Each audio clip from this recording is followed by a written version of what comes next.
রাজ্যে পালা বদলের পর প্রথম রথযাত্রা। এই রথযাত্রাকে উপলক্ষ করে রবিবার দীঘা শঙ্করপুর উন্নয়ন পর্ষদে বিশেষ বৈঠক অনুষ্ঠিত হয়।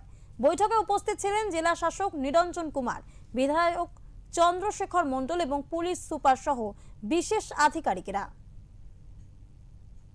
সামনেই রথযাত্রা, জগন্নাথ দেবের রশিতে পড়বে টান। আর এই বছর দীঘা জগন্নাথ মন্দিরে মহা ধুমধামে পালিত হতে চলেছে রথযাত্রা। এই রথযাত্রাকে উপলক্ষ করে রবিবার দীঘা শঙ্করপুর উন্নয়ন পর্ষদে বিশেষ বৈঠক অনুষ্ঠিত হয়। বৈঠকে উপস্থিত ছিলেন জেলা শাসক নিরঞ্জন কুমার, বিধায়ক চন্দ্রশেখর মণ্ডল ও পুলিশ সুপার সহ বিশেষ আধিকারিকেরা। রাজ্যে পালা বদলের পর প্রথম রথযাত্রা। বর্তমান জগন্নাথ মন্দির এলাকায় ধাম শব্দটি তুলে দিয়ে প্রথমবার হচ্ছে রথযাত্রা। বিগত সরকারের সময় জগন্নাথ মন্দিরকে ঘিরে বিতর্কের সৃষ্টি হয়েছিল, আর এইবারই ভিআইপি কালচার বাদ দিয়ে সাধারণ মানুষের কথা ভেবে সকলেই যাতে রথযাত্রায় অংশ নিতে পারে তার জন্য বিশেষ উদ্যোগ গ্রহণ করেছে প্রশাসন।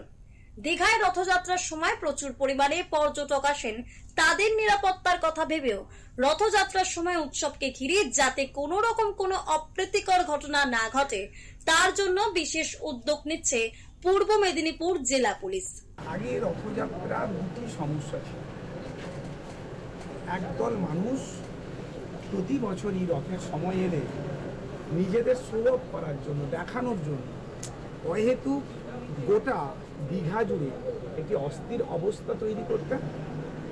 সেটা যেমন করে আধ্যাত্মিক দিক থেকে অত্যন্ত দৃষ্টিকটু ছিল, পবিত্রতা নষ্ট হতো। আজকে আমরা প্রথম আলোচনার ক্ষেত্রে যেটা বলেছি, যেহেতু এখানে একটি রথ মেলা, তাই যারা রথমেলার উদ্বোধন করতে আসবেন, যারা কলকাতা থেকে ছুটি কাটাতে আসবেন ভিআইপি হিসেবে, তাদের দিকে লক্ষ্য না রেখে যে মানুষরা দর্শনার্থীরা আসবেন তাদের যাতে সর্বোচ্চ সুবিধে হয়, তাদের যাতে কোনো দিক থেকে কোনো প্রকার অসুবিধা না হয়, আমরা এই নীতিকে সামনে রেখেই এবারের আলোচনা শুরু করেছিলাম। রীতি নিয়ম মেনে এবারও দীঘা জগন্নাথ মন্দিরে হবে রথযাত্রা।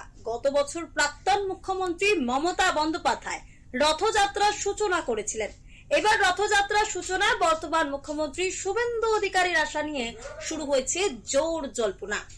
উল্টো রথে আসার জন্য আমন্ত্রণ জানানো হয়েছে ইসকনের তরফ থেকে। ইতিমধ্যেই প্রস্তুতি শুরু হয়েছে দীঘা জগন্নাথ মন্দির প্রাঙ্গণে। জগন্নাথ, বলরাম, সুভদ্রা তিনটি রথের প্রস্তুতি নেওয়ার উদ্যোগ গ্রহণ করা হয়েছে মন্দির কর্তৃপক্ষের তরফ থেকে।